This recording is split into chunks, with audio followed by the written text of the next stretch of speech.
participation in the life of God by loving something, by directing your eros to beauty or to goodness, and the rest will follow.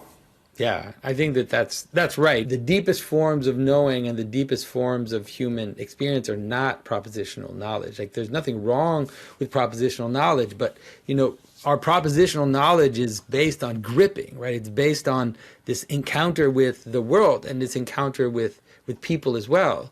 It's another place where the internet is such a disenchantment machine, is because, like, even now, like, we're having this experience. It's not bad. It's not fully disconnected, but we are kind of staring at each other through screens, and there's this weird, disconnect that is part of our accepted reality.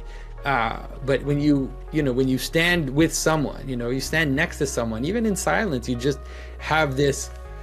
You can have a type of experience of being together that is already the glimmer of enchantment. If you remember that, like we see it in America, we're also we want to fill everything with propositional, with the propositional. And so when we're with someone, if there's awkward silences, we can't handle it. But once you start to realize that being with someone actually has an effect on you biologically, in terms of perception, in terms of just presence, and that has a great value, then we need to re-encourage people to be with others, like to go out there, to go to church, to meet people, to have a family, to do all those things. There's so much there. Your fellow Canadian, Marshall McLuhan, talked about the difference between concept and percept.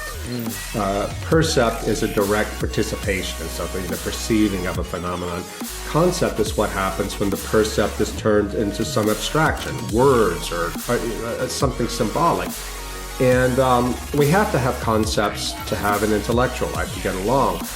But McLuhan said that we can't forget that at its deepest level, religion is percept, the percept of God, the perception of God, and we would say in his energies.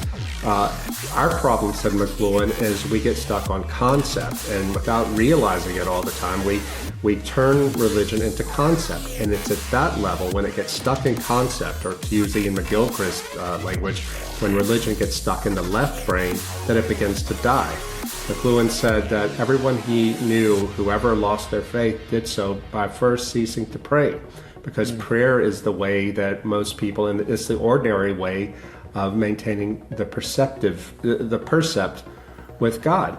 And I think this has a lot to do with why Orthodox Christianity is having a moment right now.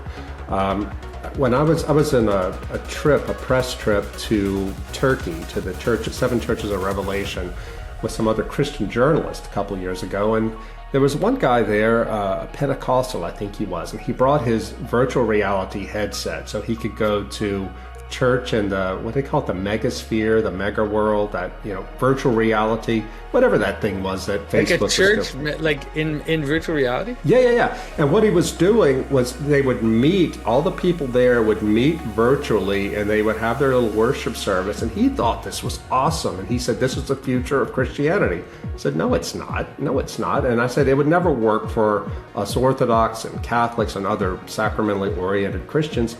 He got really offended by it, because the idea that someone would say, wait, you mean technology is not the future, is bad? But I kept trying to tell him that, no, and I didn't have the language for it that he could understand, that no, that's not how we are to worship. That doesn't put you in touch with God. I realized finally, after we had an argument about it, that for him, all Christian worship is receiving information and experiencing emotion. And so you can do that online just fine. If it's all about inducing an individual emotion and exchanging information, why not online? But what that does is it disembodies you.